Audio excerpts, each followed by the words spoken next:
90 రోజుల కోర్సు పూర్తి చేస్తే చాలు 100% ప్లేస్మెంట్ సపోర్ట్ తో సాఫ్ట్వేర్ జాబ్ మీ సొంతం. వెంటనే కోడ్ జ్ఞాన్ డెస్టినేషన్ ని సంప్రదించండి. వెల్కమ్ టు సుమంటి నేను మీ సుమంటి వినాగ్. అకార్డింగ్ టు వేదిక్ ఆస్ట్రాలజీ కనుక మనం చూసుకుంటే కర్మ సిద్ధాంతం అనేది ఎన్ని రకాలుగా ఉంటుంది. ఎస్పెషల్లీ విమెన్కి ధనస్సు రాశి వారికి ఏ విధంగా ఉంటుంది, ఒకవేళ కర్మ సిద్ధాంతాన్ని అనుభవిస్తున్నారు అని అంటే ఏ విధంగా ఉండే అవకాశం ఉంటుంది అనేది ఈ రోజు మనతో పాటు వేదిక్ ఆస్ట్రాలజర్ ఉమా గారు ఉన్నారు. అది వారి మాటలు తెలుసుకుందాం. Hello sir. హలో నాగరాజ్ గారు. సార్, కర్మ సిద్ధాంతం అనేది ఎన్ని రకాలుగా ఉంటుంది, ధనస్సు రాశి వారికి ఎలా ఉంటుంది? జ్యోతిష శాస్త్రానికి అంటే మనం మాట్లాడుకునేటువంటి వేదిక ఆస్ట్రాలజీ అంతటికీ కూడా మూలము ఏమిటి అని చూస్తే కనుక కారణము కర్మ. ఏ మనిషి అయినా సరే కర్మ నుంచి తప్పించుకోవడం అసాధ్యము.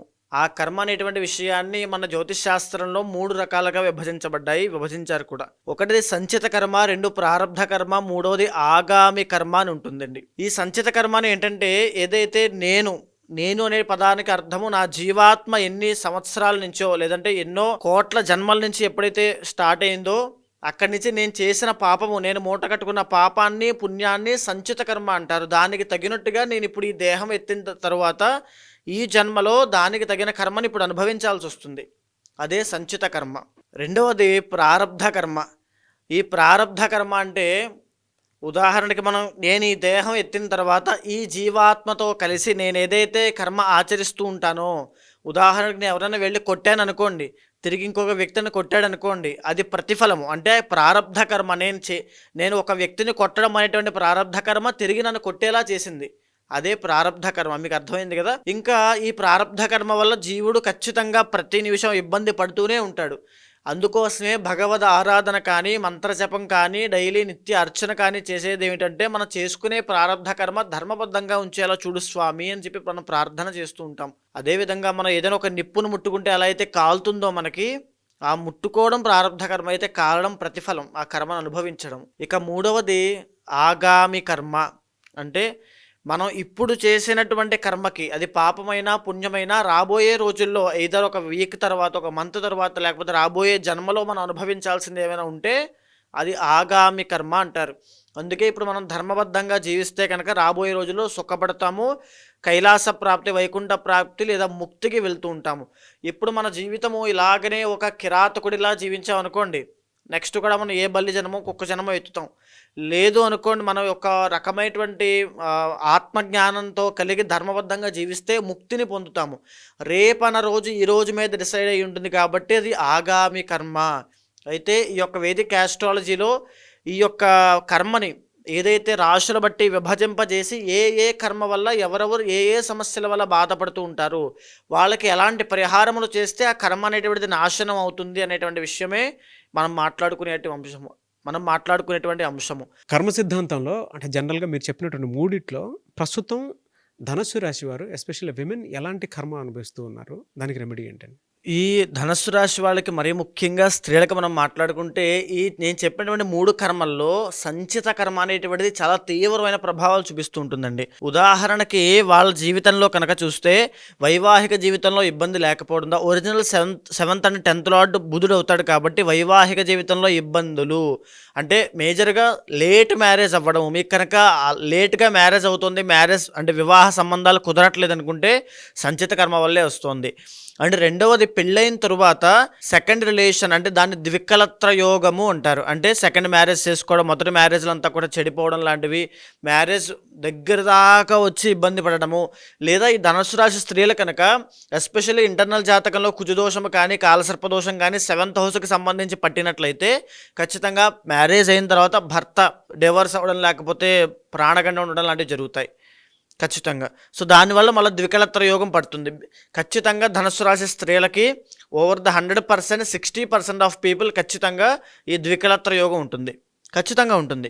అదేవిధంగా ఈ సంచిత కర్మ అనేటువంటిది ఈ యొక్క వాటి వల్ల ధనుసు రాశి స్త్రీల మీద శారీరక, మానసిక, ఆర్థిక సమస్యలు చూపిస్తూ ఉంటుంది.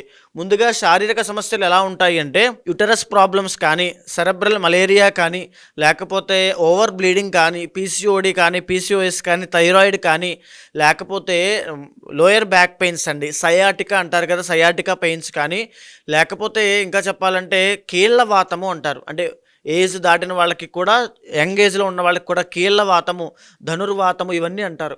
సో ఇవన్నీ కూడా ఈ ధనుసు రాశి వాళ్ళకి చెప్పబడ్డాయి, ఖచ్చితంగా వస్తాయి. మీకు కనుక అలాంటి ఏమైనా సూచనలు ఉంటే కనుక ఖచ్చితంగా సంచిత కర్మ వల్ల మీరు ఇబ్బంది పడబోతున్నారని అర్థము.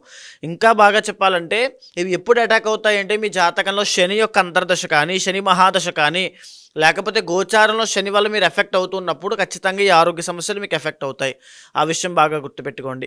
ఇక ఆర్థిక సమస్యలు, మీరు కనుక ఎవరికైనా డబ్బులు బయటకి ఇచ్చారంటే తిరిగి రావు, ఆ మాట గుర్తుపెట్టుకోండి. అదేవిధంగా మీరు ఏదైనా ఇన్వెస్ట్మెంట్లు చేసినా, చిట్టీలు కట్టినా, లేకపోతే దేంట్లో అయినా ఒక వ్యాపారంలో ఇన్వెస్ట్ చేసినా, ఎందుకంటే 7th and 10th లార్డ్ అంటే 7th హౌస్ అంటే బిజినెస్, మ్యారేజ్ హౌస్, తర్వాత 10th హౌస్ అంటే కెరీర్ అండి. ఈ 2 సమస్యలు ఉంటాయి కాబట్టి మీరు ఏదైనా బిజినెస్లో ఇన్వెస్ట్ చేసినా ఆ బిజినెస్ గ్రో అవ్వదు. ఎస్పెషల్లీ ఉమ్మడి వ్యాపారం, పార్ట్నర్షిప్ లాంటివి పెట్టిన వాళ్ళకి ఎలాంటి గ్రోత్ ఉండదు. కాబట్టి ఆ విషయం కూడా బాగా గుర్తుపెట్టుకోండి. పెళ్ళైన తర్వాత అత్తగారి వల్ల సమస్యలు ఎక్కువ అవుతాయి. అత్తగారి నుంచి వచ్చే ప్రెషర్ కానీ, లేకపోతే అత్తగారి కుటుంబంలో ఆడపడుచులు, లేకపోతే ఎవరైనా సరే మీ మీద ప్రెషర్, ఒత్తిడి తీసుకురావడం లాంటివి, దానివల్ల మీరు మానసిక ఒత్తిడికి గురవుతారు. ఇండివిజువల్గా బ్రతకాలని కాంక్ష ఉన్నప్పటికీ కూడా అది నెరవేరకపోవడం లాంటివి ఎన్నో అసంతృప్తికి గురి చేస్తూ ఉంటాయి. ఆ మాట గుర్తుపెట్టుకోండి. ఇంకా చెప్పాలి అంటే మీరు చేసేటువంటి వృత్తి వ్యాపారాలలో, అంటే మీరు ఒక జాబ్ ఎంచుకున్నారనుకోండి, జనరల్గా ఈ యొక్క ధనుసు రాశి వాళ్ళకి అకౌంటెంట్స్ కానీ, చిన్న చిన్న చిరు వ్యాపారం కానీ, లేకపోతే స్టార్టప్ కంపెనీస్ కానీ, లేకపోతే ఐటీ సెక్టార్లో కానీ, సాఫ్ట్వేర్ రంగంలో కానీ చాలా బాగా రాణిస్తూ ఉంటారు వీళ్ళు. లేదా మోస్ట్ ఆఫ్ ది ధనుసు రాశి స్త్రీలు హోమ్ మేకర్గా ఇంట్లో ఉండిపోతుంటారు. సో వీళ్ళకి ఏంటంటే ఉన్నటువంటి జీవితంలో చేసేటువంటి పని మీద సాటిస్ఫాక్షన్ ఉండదు, అసంతృప్తి. ఎంత కష్టపడినప్పటికీ కూడా దాంట్లో వాళ్ళు రాణించలేకపోతున్నారు.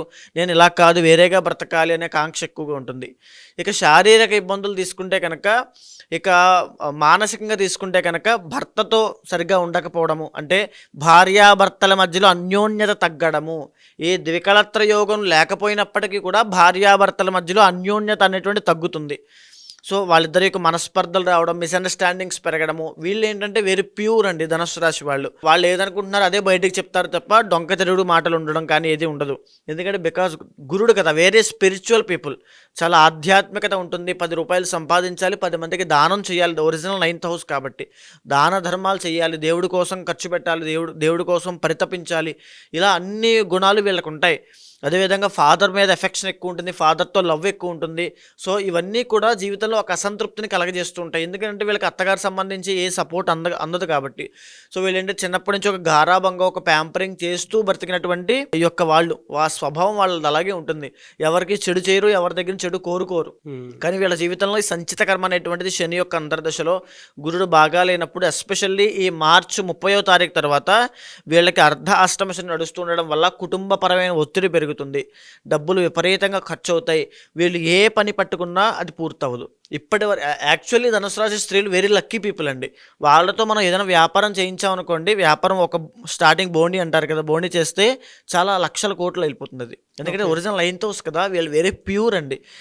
డబ్బుకు సంబంధించి వీళ్ళ వెరీ లక్కీ పీపుల్ అని చెప్పొచ్చు. పైగా అది వీళ్ళకి ఉపయోగపడదు, పక్క వాళ్ళకి ఉపయోగపడుతుంది. వీళ్ళు ఇచ్చిన సలహాలు పక్క వాళ్ళకి బాగా ఉపయోగపడతాయి, వీళ్ళు చేసిన సహాయాలు పక్క వాళ్ళకి బాగా ఉపయోగపడతాయి.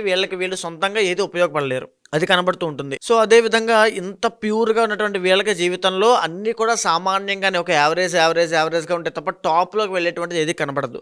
ఒక్క సంచిత కర్మ ఒకటే ఉంటుందండి, సంచిత కర్మ. అదేవిధంగా ప్రారబ్ధ కర్మ అనేటువంటిది వీళ్ళని ఎలా ఎఫెక్ట్ చేస్తుందంటే, ఇప్పుడు రాబోయేటువంటి రోజులు మీరు గమనిస్తే శని యొక్క ప్రభావం రాబోతుంది వీళ్ళ మీదకి. మీరు బాగా గమనించండి, శని ప్రభావం వచ్చిన తర్వాత అప్పటిదాకా యాక్టివ్గా పనిచేసే వాళ్ళు సోమరితనానికి అలవాటు పడతారు. అదేవిధంగా లేజినెస్కి, తర్వాత నిర్లక్ష్యానికి, వీటికి అలవాటు పడతారు. సేమ్ అండి ఇదే కూడా. ఇప్పటి వరకు మీరు 100% ఎఫర్ట్ పెట్టి 100% మీ కాన్సన్ట్రేషన్ పెట్టిన మీరు కూడా శని ప్రభావం వచ్చిన తర్వాత అంత ఎఫర్ట్ పెట్టలేరు. సో పెట్టారని మీరు అనుకుంటారు కానీ పెట్టలేరు. మీ కాన్సన్ట్రేషన్ లెవెల్స్ తగ్గుతాయి, డైల్యూట్ అవుతాయి. తర్వాత మీరు చేసే పనికి మీరు ఎంత టైం ఇస్తున్నారో అంత టైం ఇవ్వలేరు.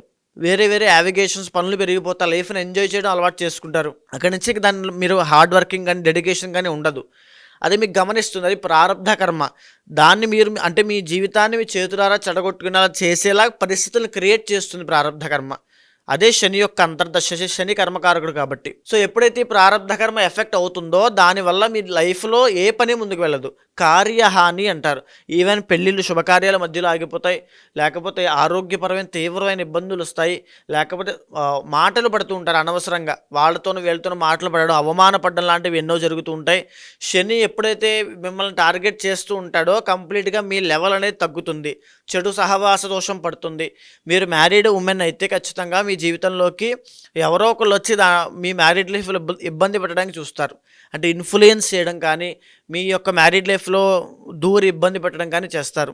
వెరీ కేర్ఫుల్గా ఉండండి. శని ప్రభావం రాబోతుంది కాబట్టి ఆ సంచిత కర్మ అనేటువంటిది మనం చేసుకున్నటువంటి కర్మ, అంటే మీరు కానీ నేను కానీ ఎవరైనా. సో అది ధనస్సు రాశిలో మీరు జన్మించారు కాబట్టి ఆ కాంబినేషన్స్ బట్టి ఆ ఫిల్టరేషన్, అంటే మొత్తం జనాభాని కానీ జీవరాశులను కానీ జ్యోతిష్ శాస్త్ర ప్రకారము 12 రకాలుగా విభజించబడ్డారు. అదే 12 రాశులు. ధనస్సు రాశి వాళ్ళకి ఈ రకమైన సిమ్టమ్స్ ఉంటాయి ఎప్పుడు శని యొక్క ఎఫెక్ట్ కానీ గురుడు యొక్క ఎఫెక్ట్ కానీ ఉన్నప్పుడు. అలాగా మీకు శని రాబోతున్నాడు మార్చి 30 నుంచి. కర్మని తగ్గించుకునే ప్రయత్నం చేయండి. కర్మ ఉన్నంత కాలము మీరు ఎన్ని పూజలు చేసినా అది పనిచేయదు. కేవలము కర్మ తగ్గాలంటే కర్మకారకుడైనటువంటి శనికి సంబంధించిన పూజలు ఆచరించాలి. శని కనుక మీకు అనుగ్రహాన్ని ఇచ్చాడా కర్మ నాశనం అవుతుంది. లేదా శివ ఆరాధన చేయడం, వెంకటేశ్వర స్వామి ఆరాధన, హనుమద్ ఆరాధన, ఆంజనేయ స్వామి యొక్క ఆరాధన కానీ చేస్తే శని అనుగ్రహం కలుగుతుంది. దానివల్ల కర్మ అనేటువంటి తగ్గుతుంది. వీళ్ళకి ఏ మంత్లో ఏ విధంగా ఉండే అవకాశం ఉంటుందన్న? ఇప్పుడు 10వ స్థానంలో కేతు సంచరిస్తున్నాడండి. వీళ్ళకి అంటే వృత్తి విషయంలో, ఇక వ్యాపారం విషయంలో కాస్త మెరుగ్గానే ఉంటారు. ఓకే, పర్వాలేదు, ఈ 1 మంత్ 2 మంత్స్ పర్వాలేదు. మార్చి 30వ తారీఖు తర్వాత నుంచి ఎస్పెషల్లీ 4th హౌస్లోకి శని రాబోతున్నాడు. అంటే కుటుంబపరమైనటువంటి ఇబ్బందులు, కుటుంబ ఒత్తిడి, అత్తగారి నుంచి కానీ, మావయ్య గారి నుంచి కానీ, ఆడపడుచుల నుంచి కానీ, పెద్దవాళ్ళు, అంటే శని ఎప్పుడు కూడా ముసలి వాళ్ళు, పెద్దవాళ్ళు, వాళ్ళని సూచిస్తూ ఉంటాడు. కాబట్టి తాతయ్య గారు, అంటే అత్తగారి ఇంట్లో ఉండేటువంటి పెద్దవాళ్ళు, వాళ్ళ వల్ల ఏదైనా ఒత్తిడి పెరగడము, లేదా అత్తగారు అది ఒక పెద్దవాళ్ళకి ఆరోగ్యపరమైన ఇబ్బందులు రావడం, వాళ్ళ వల్ల మీరు శ్రమ పడడము లాంటివి, ఆ కష్టం అనేటువంటి మీరు పడతారు. ఇక రెండవది కుటుంబపరమైన ఒత్తిడితో పాటుగా ఏ పని పట్టుకున్నా అందులో ఆటంకాలే. మీ వల్ల మీ ఇంటిళ్ళ పాదికి అది కనబడుతూ ఉంటుంది, ఆ దురదృష్టం అనేది కనబడుతూ ఉంటుంది. కాబట్టి ప్రతి శనివారము శనికి ఆరాధన చేస్తూ ఉండండి. ఇది 2.5 సంవత్సరాల ఎఫెక్ట్ ఉంటుందండి. అర్ధ అష్టమ శని ఈ యొక్క మార్చి 30 దగ్గర నుంచి 2.5 years ఎఫెక్ట్ ఉంటుంది. అందులో కూడా మీ యొక్క ధనస్సు రాశి వాళ్ళకి మే 15 దగ్గర నుంచి ఎస్పెషల్లీ 7th హౌస్లోకి గురుడు రాబోతున్నాడు. వచ్చిన తర్వాత మ్యారేజ్ కాలేదు ఇప్పటిదాకా అనుకున్న వాళ్ళకి మే టు అక్టోబర్ లోపు మ్యారేజ్ అయ్యే అవకాశాలు ఉంటాయి. బిజినెస్లో గ్రోత్ లేదనుకున్న వాళ్ళకి మే టు అక్టోబర్ లోపు రాజయోగం పట్టే అవకాశం ఉంటుంది. ఓన్లీ 2 అంశాల్లో అద్భుతమైన రిజల్ట్స్ అనేవి మే టు అక్టోబర్ దాకా చూడబోతున్నారు. అక్టోబర్ నుంచి డిసెంబర్ వరకు ఎలా ఉండే అవకాశం? మళ్ళీ సామాన్యం అండి. మళ్ళీ నష్టపోవడము, డబ్బులు మోసపోవడము, ఇన్వెస్ట్ చేసినవన్నీ నష్టపోవడం, చిట్టీలు మోసపోవడము, అప్పులు పాలవడము, బిజినెస్లో లాస్ అనేవి కూడా మళ్ళీ అక్టోబర్ నుంచి చూస్తారు. ఓన్లీ మే టు అక్టోబర్ మాత్రమే అద్భుతంగా ఉంటుంది. రెమెడీ ఏంటి సార్ దీనికి?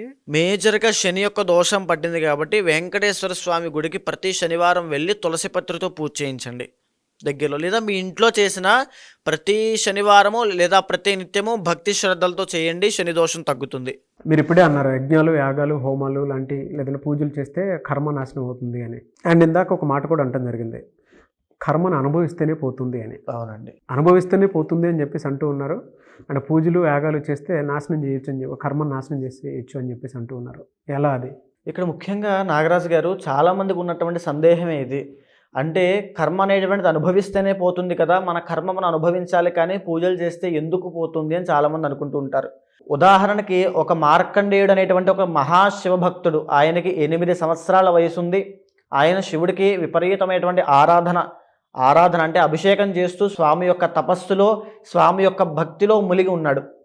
మునిగి ఉన్నప్పుడు ఆయన యొక్క ఆయుష్ అనేటువంటిది కంప్లీట్ అయిపోయింది. యమధర్మరాజు అంటే ప్రాణం తీసేటువంటి యమధర్మరాజు యమపాశంతో సహా వచ్చి, నాయన మార్కండేయ బయటికి రా, నీ ఆయుష్ పూర్తయిపోయింది, నీ ప్రాణం తీసుకెళ్లేటువంటి సమయం ఆసన్నమైంది, నువ్వు బయటికి రా అని పిలిస్తే, నేను రాను, నాకు నా పూజ శివ పూజ అయ్యేంత వరకు నేను బయటికి రాను అంటాడు. ఓకే, శివ పూజ ఎప్పుడు అవుతుంది అని యమధర్మరాజు అడిగితే, నా తల్లిదండ్రులు ముక్తికి వెళ్ళేంత వరకు కూడా నా శివ పూజ అవ్వదు అని చెప్తాడు. అయితే ఇలాంటి ఆటలన్నీ సాగవు, నీ ఆయుష్ కంప్లీట్ అయిపోయింది, నువ్వు శివుడి దగ్గర ఉంటే ఏంటి, ఎవరి దగ్గర ఉంటే ఏంటి అని చెప్పి ఆ యమపాశాన్ని విసురుతాడు. అప్పుడు మార్కండేయుడు భక్తితో శివుణ్ణి ఆలింగనం చేసుకుని చంద్రశేఖర చంద్రశేఖర చంద్రశేఖర పాహిమామని చంద్రశేఖరాష్టకం పాడితే శివుడు శివలింగంలోంచి ఉద్భవించి ఎడంకాలతో యమధర్మరాజుని గుండెల మీద ఒక్క తన్నుతాడు. నా భక్తుణ్ణి నువ్వెవడరా ముట్టుకోవడానికని అని తన్ని ఆ మార్కండేయును చిరంజీవిగా చేస్తాడు. ఈ సృష్టి ఉన్నంత కాలము నువ్వు బ్రతికే ఉంటావు, నిన్ను ఆపేవాళ్ళు లేడని. ఇక్కడ ఈ కథలో కనిపించేటువంటి మార్కండేయుడు జీవుడు, వచ్చినటువంటి యమధర్మరాజు కర్మ, వచ్చినటువంటి శివుడే మన భక్తి, మనం చేసేటువంటి పూజ. అంటే ఈ మార్కండేయుడికి ఏదైతే తన సంచిత పాపకర్మ వల్ల ఆయుష్ అయిపోయిందో ఆ కర్మ వల్లనే ఆయుష్ తీయడానికి యమధర్మరాజు వచ్చాడు. ఏదైతే ప్రారబ్ధ కర్మ అంటే ఇప్పుడు తను చేసుకునేటువంటి భక్తి, ఆ పూజ, ఆ యొక్క స్వామి యొక్క కటాక్షం ఏదైతే ఉందో స్వామి ఆ భక్తి రూపంలో వచ్చి కర్మని నాశనం చేసిందా చేయలేదా? అవును. భక్తి అనేటువంటి ఒక మాధ్యమంగా మారి కలియుగంలో ఈ పూజల రూపంలో మన కర్మ అనేటువంటిది నాశనం అవుతూ ఉంటుంది. సో అందుకే మీరు 26న కర్మ నివారణ అవ్వడం కోసం రుద్రయాగం అనేటువంటి చేయడం జరుగుతోంది.